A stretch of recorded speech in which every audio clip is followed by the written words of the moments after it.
주님의 은총과 평화가 예배하는 우리 모두 위에 함께하길 빕니다.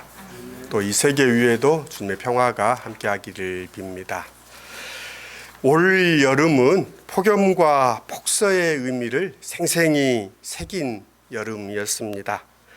폭염의 이 폭은 사나움 폭자에서 사나움을 뜻하고 염은 이 불화자가 두 개 겹쳐서 쓰는데요.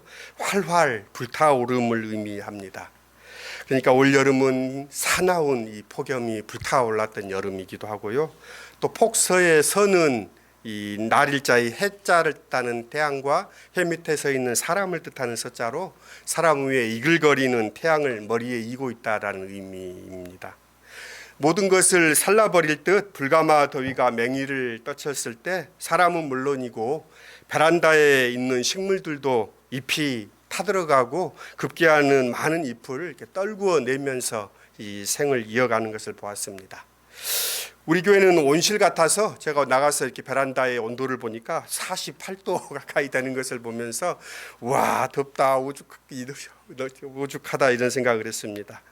폭염과 폭서가 어찌나 지긋지긋했던지 이재무 시인의 글이 생각났습니다. 이재무 시인이 이런 글을 썼는데요.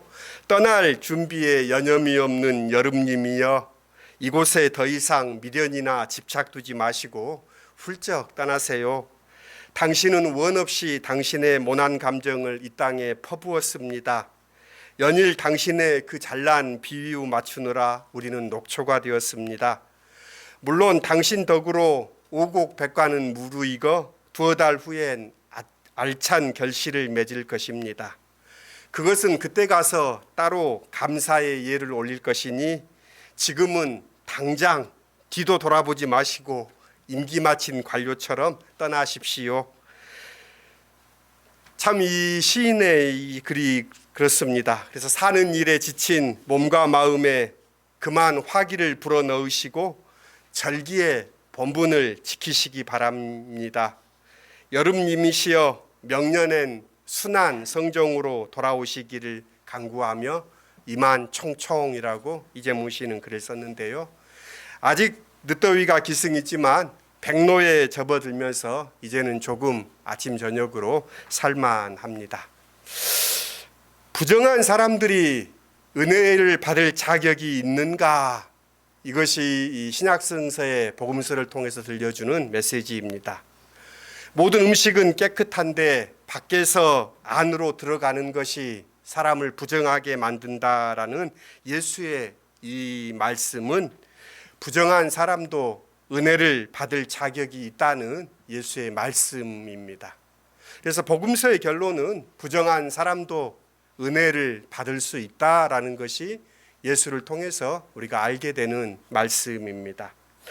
예수의 이 선언 이후에 두 개의 일화가 오늘 성서의 일과의 본문입니다. 하나는 수로보니게 여인의 이야기이고 다른 하나는 이 귀가 잘 들리지 않아서 말 못하는 사람, 그러니까 장애인의 이야기를 들려주고 있습니다. 첫 번째 수로보니게 여인의 일화는 떡을 매개로 이야기가 들려집니다. 이 상에서 떨어진 떡을 개들이 먹는 이야기를 통해서 이 정결 논쟁과 연결되고 귀가 먹고 말을 더듬던 사람이 말을 분명하게 하게 되므로 그에게서 나오는 것이 달라졌다는 점으로 연결을 시킵니다. 악인을 멸시하는 것이 의인의 덕목으로 생각했던 것처럼 부정한 사람을 멸시하는 것은 경건한 유대인의 당연한 의무라고 유대인들은 생각해 왔습니다. 그래서 부정한 사람을 개라고 지칭하는 것을 유대인들은 부끄러워하지 않고 오래된 관용적 표현처럼 사용했습니다. 지금이라면 멸시와 차별 그리고 혐오를 조장하는 발언이 될 텐데 성서의 시대에는 그것을 자랑스럽게 유대인들이 행했다는 것입니다. 하루에 5번씩 기도를 들을 때마다 자신이 이방인과 여자로 또는 노예로 태어나지 않은 것을 소리 높여 감사하는 유대인들의 시각에서 보자면 딸을 고쳐달라고 예수께 찾아온 이방 여인을 개라고 부르지 못할 이유가 하등의 이유가 그들에게는 없었습니다. 수로보니게라는 여인, 먼저 이 여자는 이방인입니다. 두로 지역, 오늘 성서는 헬라인이다라고 이야기하고 있고요. 또 스로보니게라는 출신 지역을 나타내므로 이 여자는 유대인의 피가 한 방울도 섞이지 않는 완전한 이방인이라는 것을 강조하기 위한 복음서의 표현입니다. 또 둘째로 이 여인은 과부입니다. 남편이 없는 여인으로 소개되는데요. 여자는 온전한 인격체가 아니다라고 보았던 고대 사회에서 보호해줄 남자가 없는 과부는 마치 주인 없는 동물인 개와 다를 것 없는 존재로 취급받았습니다. 비단 2000년 전에 중동에서만 일어나는 일이 아니라 100년 전에는 대부분의 나라가 그러했고 오늘날도 그런 일들이 횡행하고 있습니다. 아프가니스탄에서는 여성은 보호자인 남성의 동행이 없으면 외출할 수 없다라는 것이 최근에 그들의 법입니다. 셋째로 여인은 금기를 깨고 있습니다. 유대인이 이방인과 접촉해서는 안 된다라는 금기가 있었는데 남자는 공개적으로 여자들과 말을 섞을 수 없다라는 금기 또한 이 여인은 무시하고 있습니다. 심지어 여자가 남자에게 먼저 말을 걸고 있습니다. 그런 금기를 깨는 여자는 창녀로 취급하거나 위자료 없이 이혼하라는 단서가 붙을 정도로 유대인들이 멸시했던 여인입니다. 이런 조건들은 스로보니게 여인이 개라고 불리는 요인으로 두루 작용하고 경건한 유대인이라면 이 이방 유대인을 그렇게 불러야 마땅합니다. 그러므로 예수께서 이방 여인을 개라고 칭한 것은 예수의 진정이었다기보다는 당시 유대 사회의 인식과 사람들의 통념을 대변하는 언사라고 볼 수 있습니다. 더불어 예수께서는 자녀들의 먹을 떡을 집어서 개들에게 던져주는 것은 옳지 않다라는 말로써 딸을 고쳐줄 수 없다라는 뜻을 단호히 밝힙니다. 개라는 말에는 소녀의 치유가 불가한 모든 이유가 들어 있습니다. 하나님의 은혜를 표현하는 여러 용어들이 있지만 성서에서는 가장 도드라진 단어가 빵, 그러니까 떡으로 표현되는 빵, 양식입니다. 성서는 하나님이 백성을 돌보신다는 의미로서 양식을 주시는 하나님을 여러 곳에서 표현하고 있습니다. 구약 성서는 하나님이 광야에서 양식을 내려 이스라엘을 먹이셨다라고 전하고 신약 성서에서 예수의 중요한 사역으로 복음서가 다루는 게 빈들에서 5,000명을 먹였다는 이야기를 들려줍니다. 기근 때 하나님의 사람 엘리야는 기적적으로 음식을 먹으며 생존했고 빈손으로 파송된 제자들은 주님이 양식을 책임지십니다. 먹는 일은 언제나 신비로운 은혜이며 일용할 양식도 그러합니다. 그런데 이러한 은혜는 어디가 아니라 하나님의 백성에게 국한된다라고 유대인들은 생각했습니다.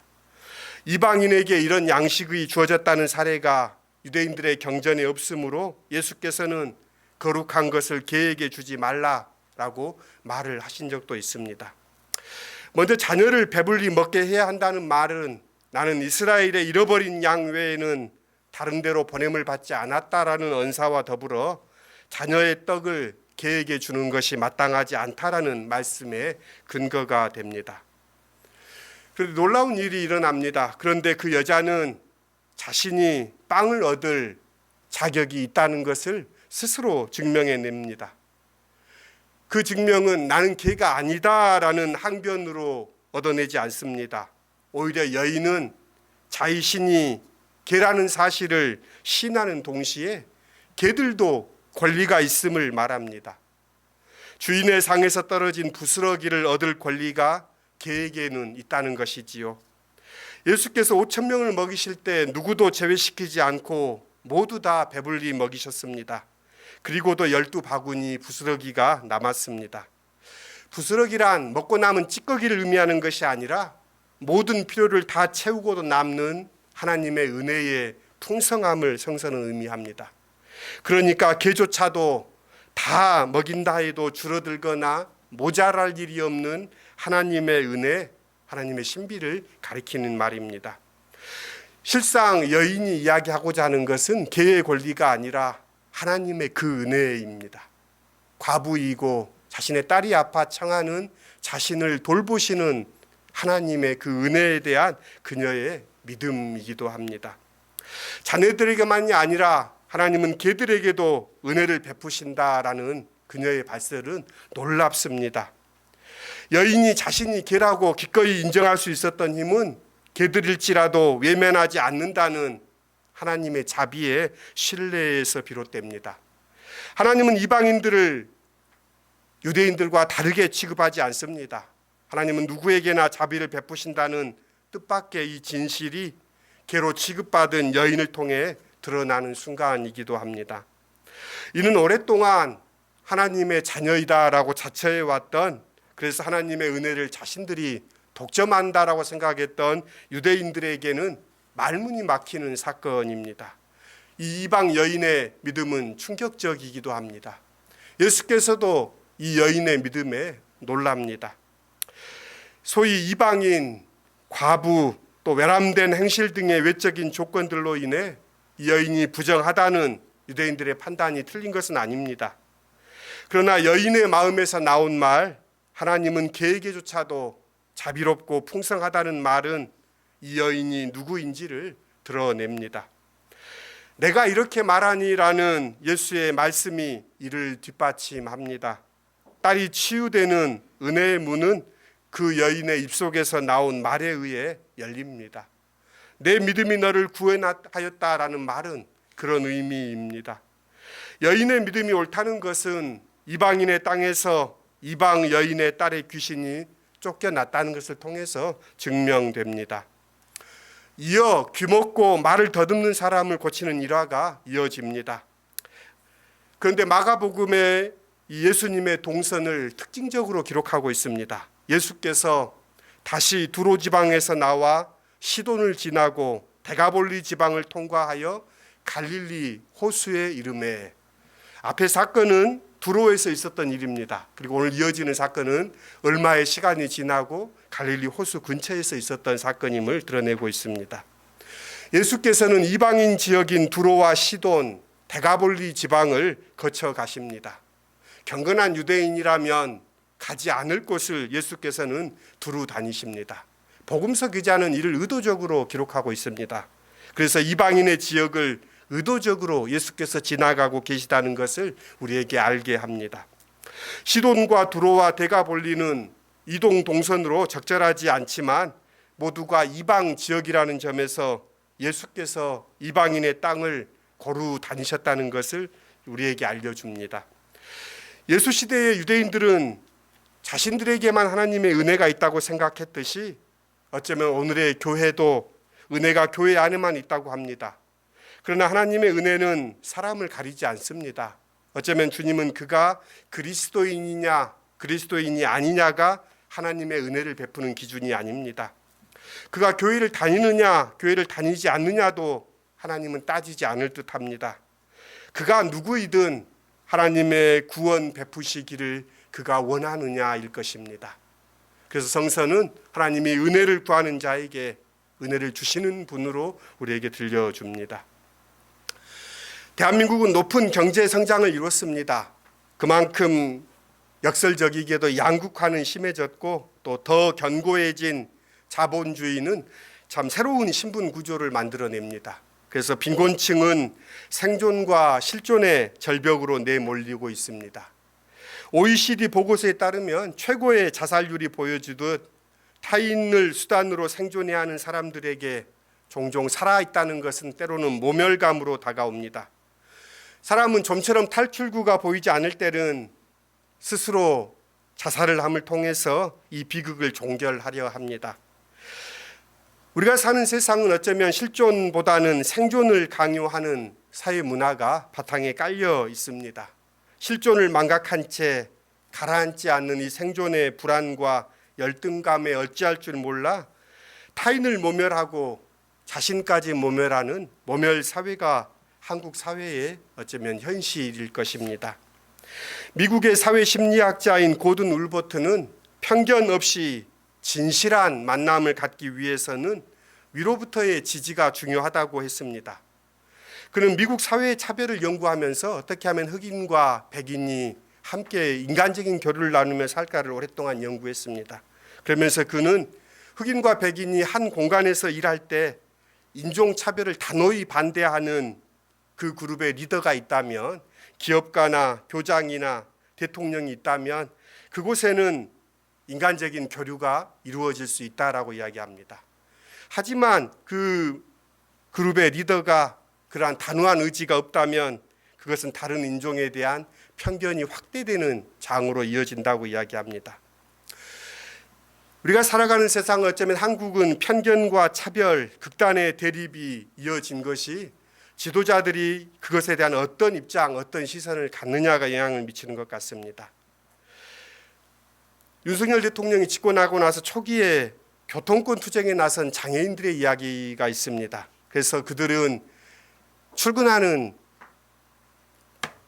시민들 속에서 장애인들의 교통권을 확보하기 위해서 시위했던 장면이 있습니다.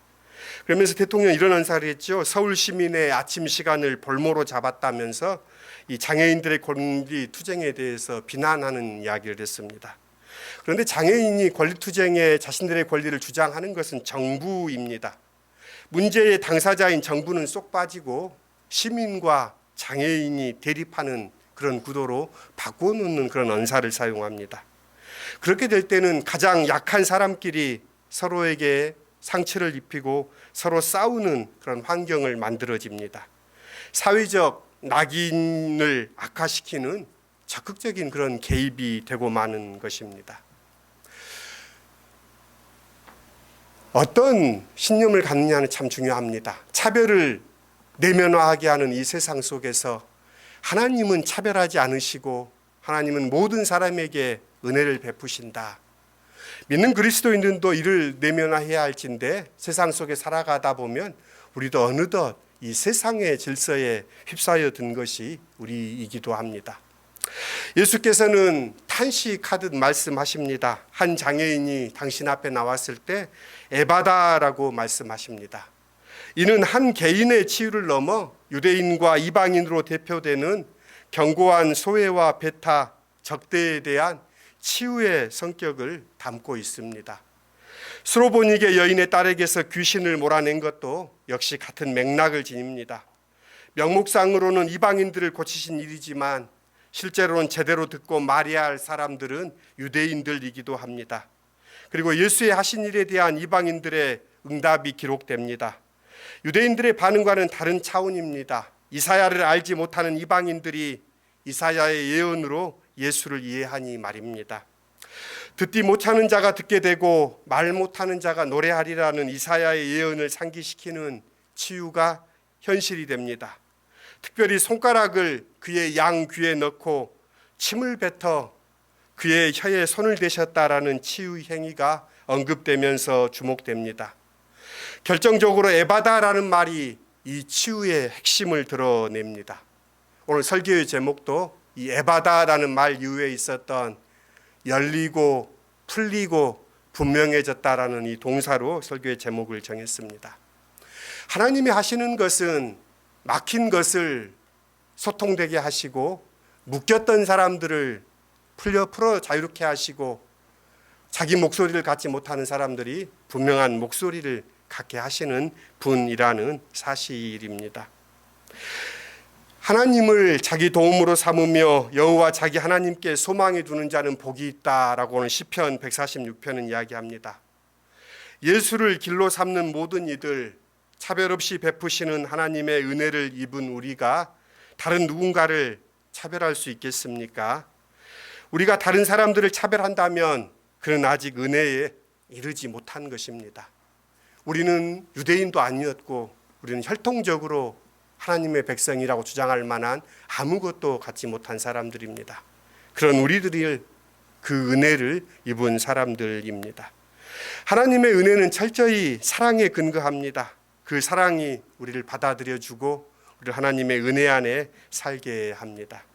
차별하지 않고 그가 누구인지 가리지 않고 은혜 구한 자에게 은혜를 베푸셨던 예수님, 그 예수님의 제자가 되어 늘 차별하고 나누고 막히고 갈등하는 이 세상 속에서 평화 일꾼들이 되시는 시온의 지체들이 될 수 있기를 빕니다. 우리가 서는 삶의 자리에 우리를 통하여서 열리고 또 풀리고 분명해지는 주님의 은혜가 임할 수 있기를 빕니다. 함께 같이 기도의 자리에 나아가십시다. 이방인이고 과부이고 개라고 멸시했던 유대인들은 그녀가 은혜의 바깥에 있다고 생각했지만 주님은 그녀의 고통에 집중하셨고 그녀에게조차도 은혜를 베푸시는 하나님을 우리에게 들려주십니다. 에바다 탄식하시며 말씀하셨던 예수의 음성이 다시금 들려옵니다. 열리고 풀리고 분명해지는 은혜가 우리의 삶에 임하게 하여 주십시오. 에바다 하시는 주님의 음성을 우리에게 들려주십시오. 선을 긋고 너와 나는 다르며 저들과 우리는 다르다는 생각을 내면화하며 살아가는 우리의 어리석음을 깨우쳐 주십시오. 예수께서 허무셨던 장벽을 다시 세우려는 우리의 완악함을 꾸짖어 주십시오. 오늘 우리가 살아가는 세상의 이방인, 나그네, 고아와 과부는 누구인지, 그들을 어떻게 환대해야 하는지 주님 우리를 가르쳐 주십시오. 주님의 손과 발이 되어 미약한 시온교회가 세상 속의 이 일의 징표가 되게 해 주십시오. 예수님의 이름으로 기도드립니다. 아멘.